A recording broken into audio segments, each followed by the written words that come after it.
Welcome to the Intentional Creator Podcast, where we explore what it takes to truly thrive as a creator making a positive impact in the world.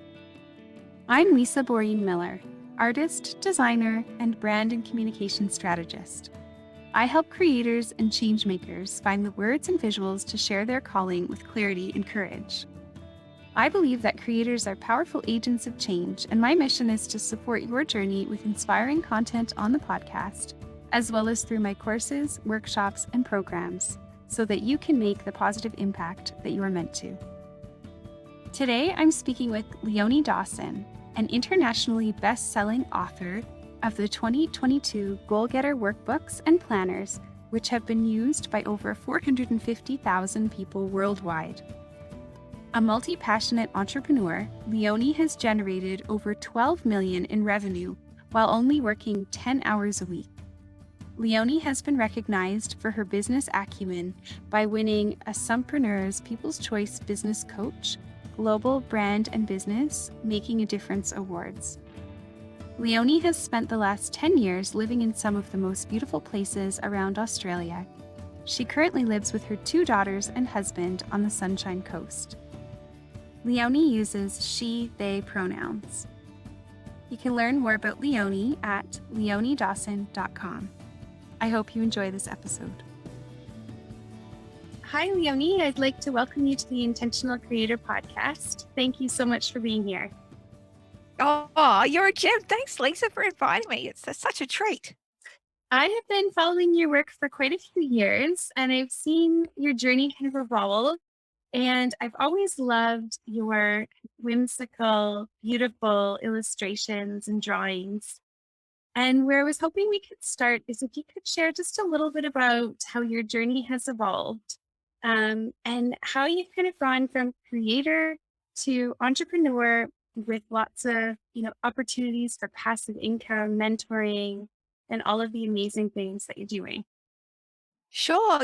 For me, I really just wanted to have some kind of creative career. And I am not like monogamous to one like creative form. I really love writing and I love teaching and I love making art in like all different kinds of medias. Like if somebody was like, Leonie, you can only do one thing for the rest of your life, I would feel very uncomfortable with that. So I really set out to build a creative career and realize like it would probably need to be through a business because, eventually I wanted to have kids and I wanted to be able to set my own schedule. And so I just played and explored with lots of different ways to create income. So I sold art at markets and I ran in-person retreats and creative workshops and started selling online through Etsy and did like prints and then custom commissioned artworks. And about 2008, I started doing e-courses, and that was like when e-courses were new on the scene. It was very exciting. And I just loved it. And so a lot of my energy goes into creating programs now. And that way it's kind of like the best of both worlds because I get to write and I get to teach and then I get to make all this cool shit to go with it. And I also have my Goal Getter workbooks, which I created 2009 and like 450,000 people around the world have used them, which is amazing. And yeah, I never expected it to turn into what it is now, which is, a company that brings in about $1 million a year. I've brought in over $12 million over the lifetime of the business. It's been such a fun experience. It really has. So what was your initial vision before when you were still at the art markets? How did you make that leap to kind of being online? Did you have to learn new skills? Have you always been a natural marketer, or were there any kind of blocks in the way that you had to overcome? Oh, for sure. I was a super shit marketer and I wasn't that tech savvy or anything like that, but I had a genuine desire to achieve the result that I wanted. I wanted my creative career so bad. And I remember going on a walk and deciding that in the next year I wanted to do $30,000. I wanted to bring in $30,000 for my creative business. And I went home and wrote down like what that would mean in terms of selling art prints and all that kind of stuff. And realized that I had no clue how to actually make that money and to market to sell that amount. And I think right there, a lot of people go, well, it's not for me. I can't do it. Mhm. And I'm grateful that my brain was like, well, I'm sure other people have learned how to do it. Like, so they just know something I don't know yet. And I can learn that and I can like learn the same skills and, um, you know, hopefully achieve some beautiful results, you know, along the way. And so that's what I did. I kind of dedicated myself to learning and trying out new things. And, I did end up doing $30,000 that year and then have just kept on. It sort of doubled after that and then doubled again, and it's just continued to bloom and flourish, and it's such an enormous blessing, and I'm so grateful that I was like, "Okay, I can do art, but I can't do shit about business and marketing, so let's learn that skill because it's totally learnable." I really appreciate you saying that because I think you're right. I think that's a moment where so many people stop because instead of thinking it's a skill I need to learn, they think it's not something I can do. Mm. I've seen that happen with a lot of creators. So I'm always really interested in how that marketing piece comes in because I've been having a lot of conversations with creators lately. And where I think a lot of people wind up being really happy is the creative process. And it's a more introverted process. And sometimes when it comes to that part of sharing the work with the world, it can unleash a lot of fear. Have you encountered that with creators that you've worked with or For me, I try and focus on, like, the simultaneous act of creating and sharing. For me and my personal experience is that I don't feel like a creation is complete unless I've like offered it up to the world, like an offering again. And I think this kind of practice started. So I sent myself to boarding school when I was 16 because I wanted a different experience of school. And I had an amazing art teacher there. And he gave everyone these kind of thick A4 art journals and told us to like document our artistic process and everything that we're inspired by. And I just like fell head over and heels in love with art journaling. And I was living in um, a boarding house with, there was 20 other people there. And so there was just like, I just wanted to share it with other people. So I would send this journal around and people were like, this is so great. It was so exciting to me because then they would do their own art journals and then I got to read theirs. And, it kind of creates this like little artist commune set up. Um, and when I discovered blogging, I was like, oh my God, this is so cool because this is just like I could create like my art journal and send it out to the world. But, like more people can read it at once. And also then I don't have to like run around the dorm room and go like, who's got my diary? I want to be doing some journaling. So, um, yeah, it was like, I love the creating and the sharing part of it because it's just juicy. All parts of it are juicy. I really like how you equate it as being something to share. I read this quote that I sent out on Saturday that popped up. I have one of these books that I just open and read a page. And the book is from Richard Wagamese. And in it, there's a page that says, a gift is only a gift if it is shared. Oh, bliss. Yeah. And Yeah. I think that just fits so nicely with what you're saying because it's this kind of talent or calling that you have. And it's something that if you keep it to yourself, what happens with that gift in the world? How do you create the transformation that you want to create in the world if you're not actually giving it to people? Mm. So I like what you're saying because I think that it's that sharing that creates the impact that so many people are longing to create. Yeah. Yeah. That's the big stuff. And that's not to say I don't have personal work that doesn't get shared with the world. I still have journals and art journals that are no longer part of my public practice. And that's okay, but like that's kind of my process work. But for the most part, I would say 90% of things that I make are shared with the world. And I don't feel like it's complete unless it is.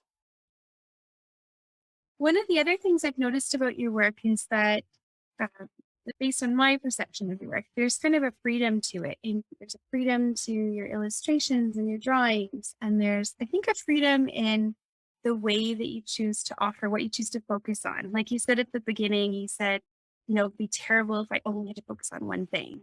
And you Mm. allow yourself to kind of follow the threads that pop up.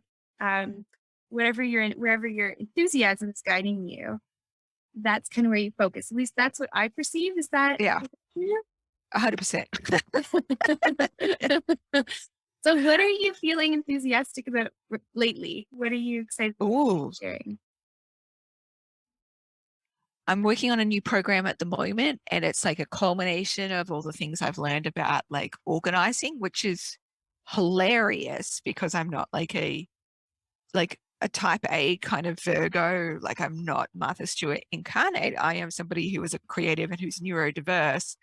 But I've worked out how to keep things like life and business hacks to simplify and um, make that organization process easier so you can just get on with creating and having a fucking fun time, you know? So that's a bit of fun at the moment. And I have no clue what will like be the next thing. So I just like released a new zine as well.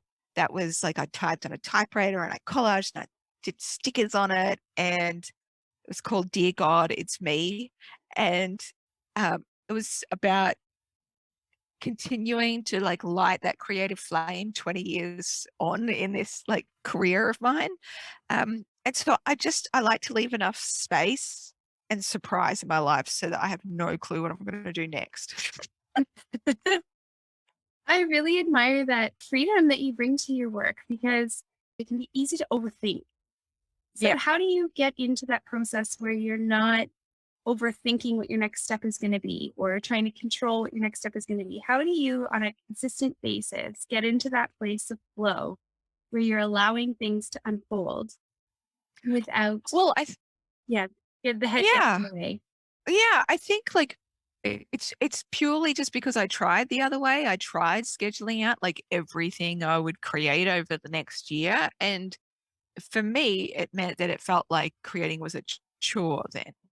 And I didn't get to like, just get madly inspired by something and just throw myself into it bodily and emerge from it like transformed and exhausted but exhilarated.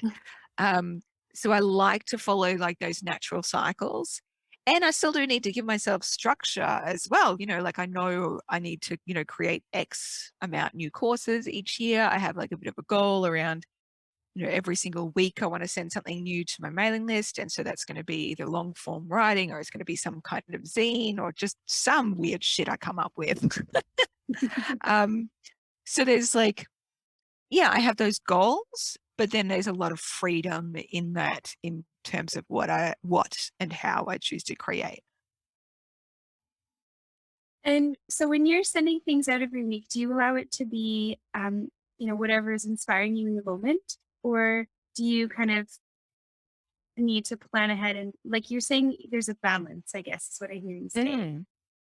Yeah. Yeah. Yeah. Like sometimes I have enough backlog that it's there, for 2 months in advance, but 95% of the time it's like, no, fuck, it's Thursday. Like, what do I need to send? What do I got to send this week? It's really refreshing to hear that because I think so many people can relate to what you're saying, right? That it just, Mm. you're giving it space and life happens first. And then you have to fit in this other stuff.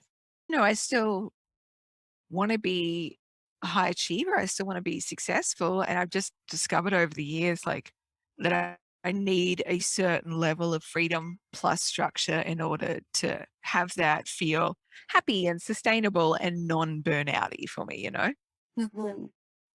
And you've said on your website that you work about 10 hours a week. Is that true? And on average, still Yeah. accurate? Yeah. And sometimes it's a lot less because I'm like, well, that week just happened and I don't know what happened.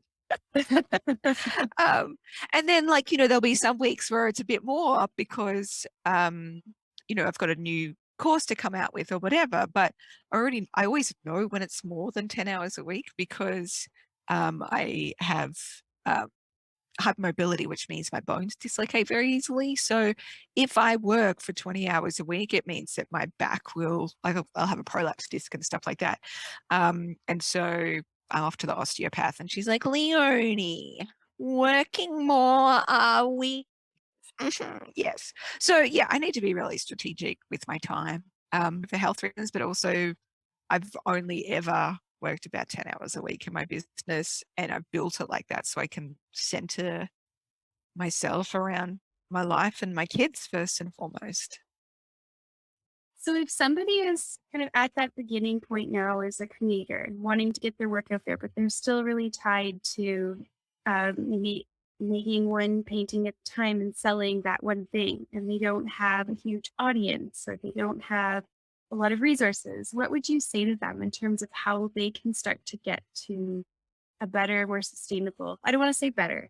I don't want to qualify it. Yeah, true. How could they get to a different place if they're aiming for something with more time and more income?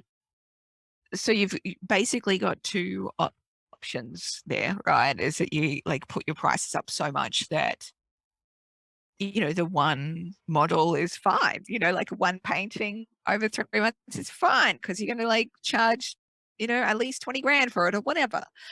But for everybody else, all of us mere mortals, you'd be wanting to be looking at like how you can use your intellectual property, to start creating extra income streams, whether that's using those images as prints or licensing them. Or my friend Castella teaches surface pattern design and like licensing your artwork that way, which is amazing. Um, the print model, is much more sustainable than just only selling originals. And then, of course, like sharing your practices and processes along the way, if it's something that's calling to you, is an awesome way to start building in more income streams as well. Right. One other thing that you've managed to do lately that I think people might be surprised by is get off of social media. Oh, yeah. I forget that I was even on it at some point. It was like, it just feels like a new world here, and people still are so surprised by it.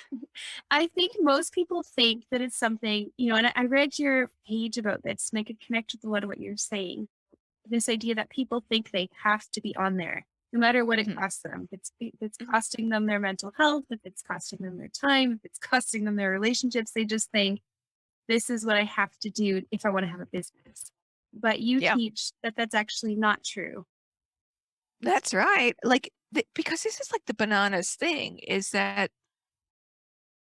businesses have been growing for thousands of years and marketing their businesses like long before social media came out. Like, I started online before social media was even a thing. Like, I started blogging in 2004. Um, and so I knew from the get-go, like, this is just a passing fad. Like, I've been in this industry for long enough to know that, like, kingdoms in social media world, they rise and they die, and often much quicker than you expect them to. Like, who gives an absolute shit about who your MySpace followers are? Like, how many MySpace followers you got? Like, nobody cares. Nobody cares. How's your Vine and your Periscope followers? Like, nobody cares. It's not the way to build a sustainable business.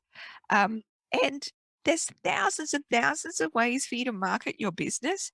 Social media is just one of them, and every single one of those options is completely optional. Like, you get to choose what actually is most successful and most useful for you. And people are always so stunned when I say, like, you do realize like social media may not be the most effective way for you to market. Like, what results are you currently getting out of social media? And they're like, I spend like 20 hours a week on it, and I maybe get a client out of it every 3 months. And I'm like, if you spend 20 hours on a marketing method and you're getting one client out of it, that is not a good return. That's a terrible return. I don't know why people think like, oh, this marketing method is not working whatsoever, therefore I'll invest more time in it. No, fuck off. Like, be smarter, be more strategic, and use a marketing method that's much, much more effective. Yes, I agree 100%. I think one of the things that I've witnessed with social media and that I hear from people about, and it's something I think people don't want to say, but I think that people really feel if they don't have followers, they don't have value. And I Yeah, think right. that's a big part of the mental health piece is that it's like this continual seeking of, that my work will connect with someone or that my work means something because people like it or that this is the right way that I should go because I'm getting a response. But really, it's quite arbitrary a lot of the time, isn't it? Social media. Completely. Yeah. Completely. And here's the thing, like people are always shocked to know, like I was never somebody who gets like a huge amount of likes on Facebook or anything like that. Like it's not really how I like grew my business. Like I did marketing on there for a while, for a long while, but I just didn't feel like it felt super effective.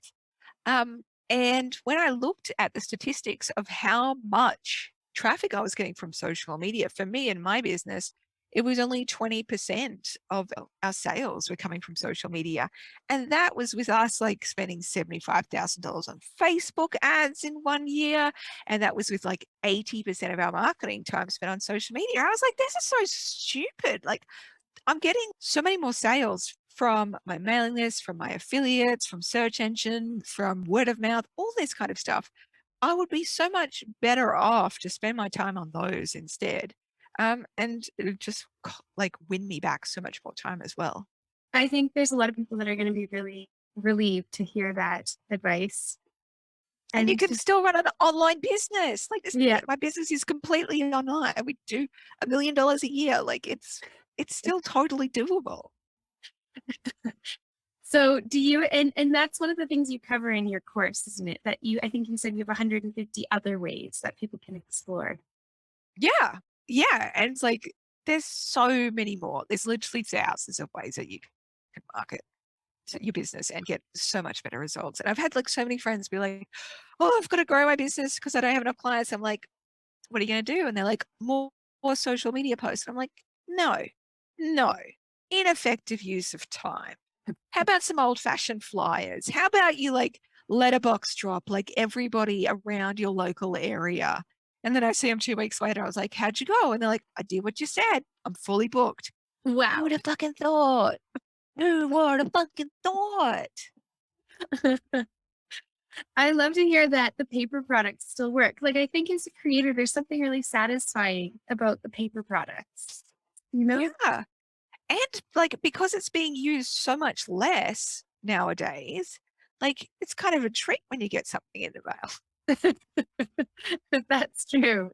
So much emphasis is given to followers on social media, but we have these local communities with Mm. actual, people that we can meet in person. And not that there isn't something wonderful about this online connection. There is. But at the same time, it needs to be balanced out with the humans that we can see every day in person too. Yeah. Yeah. And build, real relationships with people, whether it's online or offline.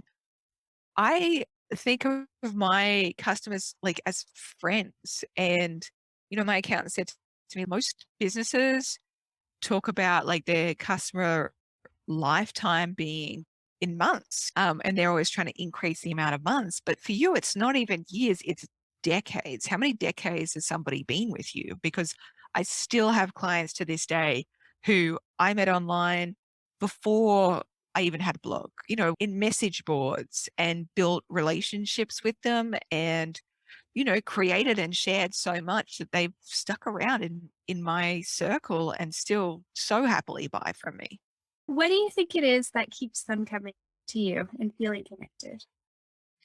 I think they know that I'll over deliver in everything I do. Like, I'm not going to create a shit product. Like, I'm not going to create a shit course. I think they know that they're always going to get a bit too much information, like TMI. Like, I'm going to swear, I'm going to say just inappropriate shit. And like, that has nothing to do with it. And they will laugh their asses off as they're learning. And I think they know as well that I'll just give them the honest truth. Like I'll go, that's a shit idea or that's a good idea. And only do that if you want to make more money.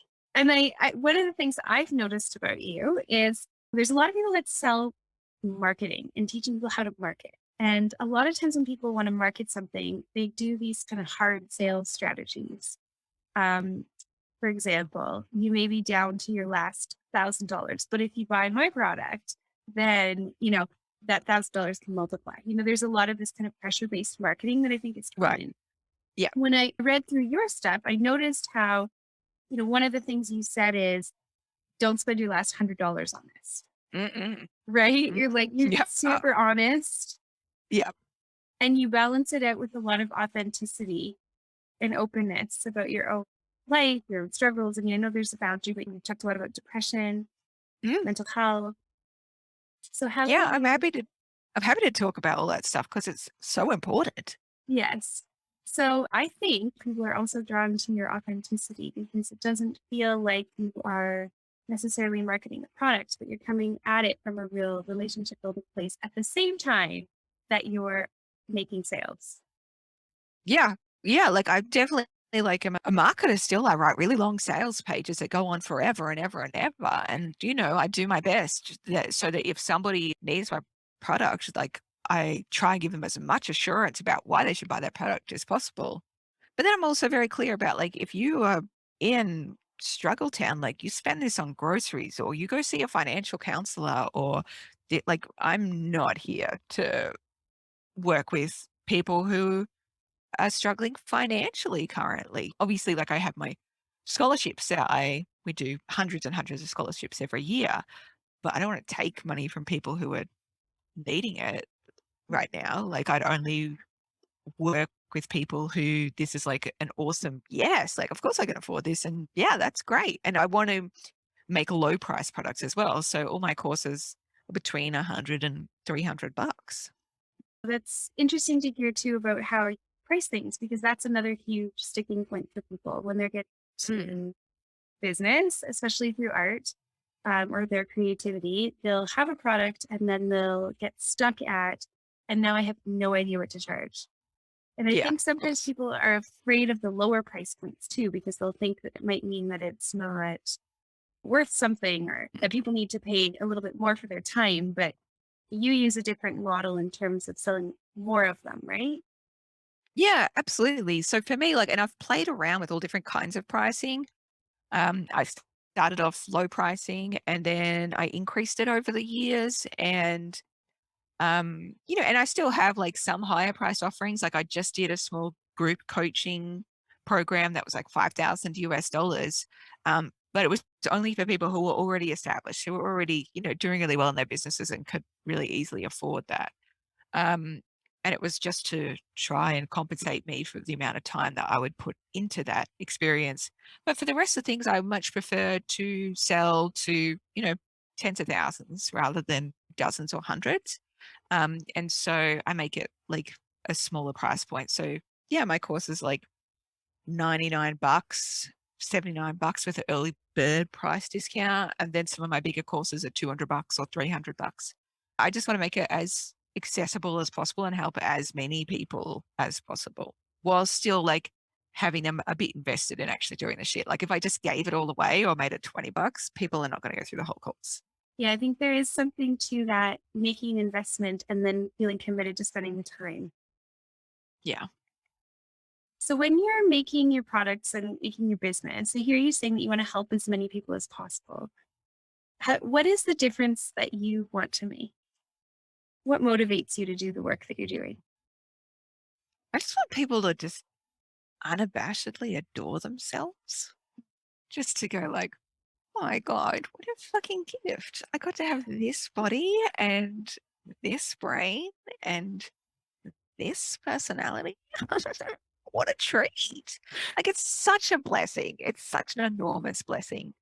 Um, and I don't get why. Well, no, I do get why. It's the patriarchy and capitalism. Ugh, they're just such a killjoy to everything. But like so many people don't feel like they can enjoy themselves. You Mhm. totally can. And you were born to enjoy yourself. I just don't believe that we were born for us to like beat up on ourselves constantly and think we're shit because that makes no sense whatsoever. And like zebras aren't out there with low self esteem. They're all like, fuck yeah. I'm a zebra. Watch me go. I relate. I think there's so many people that are struggling and even maybe not consciously. And I think that's why I'm interested in having these conversations because ultimately, when we put our time and energy into something that we think matters, Mm, it's really healing. And I think mm. it helps us show up in life and feel good about life and It's ourselves. true. It's true. I always say that when life gets hard, I use work as therapy because at least I can turn up there and no matter what crazy shit is going down, I still get to do this thing, which is just such a blessing. So, have you ever, one of the things I had written down that I wanted to ask you about was a moment of courage. Do you have a story about a moment where you've needed some courage to continue on? For sure. I've needed so much courage because life is hard, especially like midlife. Like I thought my 20s was like a real jam. It was real fun. Like, mwah. We just had such a great time. And then we had children. Bum, bum. Um, and life got really hard for various reasons, not just because of the Yeah. children. But yeah, yeah. And then like you're dealing with the whole aging parent situation, all that kind of stuff.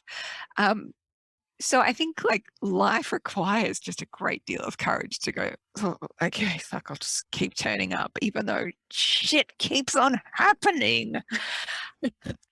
But I remember like one thing I did. My parents were very against me having a creative career. And so like the whole time when I was growing up, I would hear, you can't have a creative career because you'll be a starving artist. There's no money in that. And they'd also say like, you shouldn't have a business because 95% of businesses fail in the first 5 years. And then they also said, and you should never earn over the highest tax bracket because then you're paying too much tax. So it was very confusing advice. Like that was like the 3 bits of money advice I got from my family. Bless them. They were trying very hard.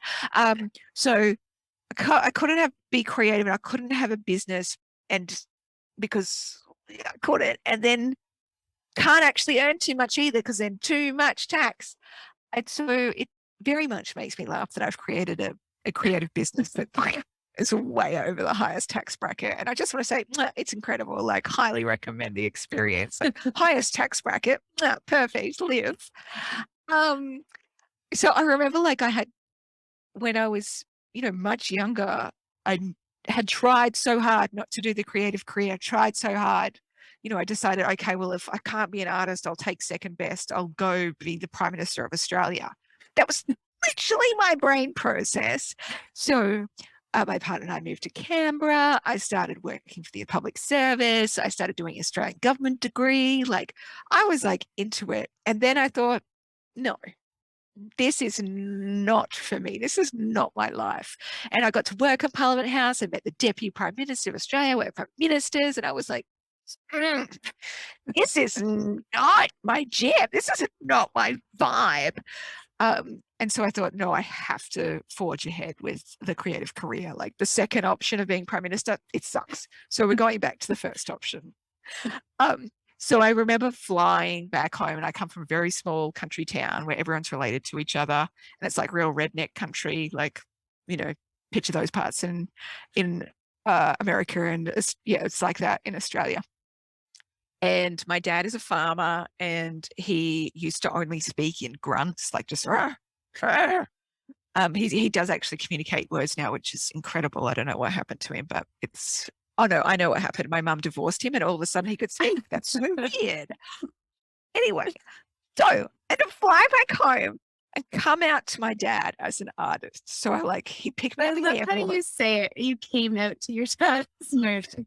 I did because this is a level of disapproval. My parents it was a big moment for me, big moment. So and he picked me up in the airport. And I said, Dad, I have to tell you something really important. And he's like, what? And I said, look, I've tried your way. I didn't like it. I'm going to be an artist instead. That's what I've decided to do with my life. And he said, there's no money in that. And I said, well, you're a farmer and your father is a farmer and your father's father was a farmer, and like there's no money in farming. So I guess I just come from a long line of dreamers. He said, "Oh, you think you're funny, don't you?" And I said, "I did. I'll remember this moment for the rest of my life. A long line of dreamers." It's hilarious. I know. It was so funny. It was so funny. So he was really unimpressed and continued to be unimpressed for a very long time, but that's fine. He can do whatever he likes. And now he's like, "Oh God, I can't even believe what you've created." And I was like, "I can. Look at me go." That's awesome. That's such a great story, Leonie. So come out to your wild bogan fathers. That's nothing. They'll disapprove, but you can still make fun of them as you do it. That's great. So, do you think that's something that is just in you, that ability to say, like, he's going to tell me I can't, but I know I can, and I'm going to do it anyway, and I'm going to prove him wrong? Or is it more of like just a calling, like, I just know this is my path? I think because I tried, like I followed his advice for a while and I hated it. So I Yeah. thought, well, I can't do that one. That's a no-go. I did my best, but that's very clearly a no-go. So there was no other option. Like I wasn't going to like prepare myself to be like miserable for the rest of my life just because it's what my parents thought was best for me when they were wrong. I think one of the things I notice about that story is also the trust that you had in yourself, that you could make Yeah, it work. yeah. Well, and like also if it didn't work, it's fine too. Or just find another option. Like it's no biggie. We'll work it out. Like anything that happens, we'll just work it out. We'll just sort it out. Mhm. So is that what you would say if there's somebody out there who's kind of at that crossroads point and they're thinking, do I take the safe route or do I go with, this dream that I have, lean into being the dreamer? What would you tell them? I think you can do both. Mhm. Right? Like, so as much as I'm like, footloose and fancy free, I'm also really risk adverse. And so for me, I wasn't going home, flying home to my dad and going, I'm quitting my government job and I'm becoming an artist full time. No, I started that bullshit on the side, and I built it up over years and years. It genuinely did take years to build it up to a point where I could start reducing my hours at work and then eventually just let it go completely. So I didn't take any rash choices and I didn't ask people to believe in me before I'd actually created any results. Like I just went and did the thing and I was like, I'll just work it out. I'll make it happen. I think that's really important advice for people to hear because so often I think the message is you're one or the other. Mm. If you're self-employed, you go, there's that Napoleon Hill idea, you burn the bridge. Yeah, no, I'd never burn that bridge. Never. Like that's a scary concept. And I think of it dangerous to just burn the bridge and trust that like you don't have the skills, but the money will just I don't, I've seen clients do it against my recommendations. And what I see happen is that like completely freeze in fear Mm. because it's like the dinosaur brain activates. All of a sudden, your survival is at risk. And so you go back into lizard brain, like blood recedes back into like your survival area, and you have no room for strategic thinking, creativity, and brainstorming new ideas of potential because you feel unsafe because you don't have you don't have money for food or rent or physical safety. So I don't think it's the best place to create it. And like I know Liz Gilbert says exactly the same thing. Like I didn't expect my creativity to feed me until it did. She was a waitress for many years.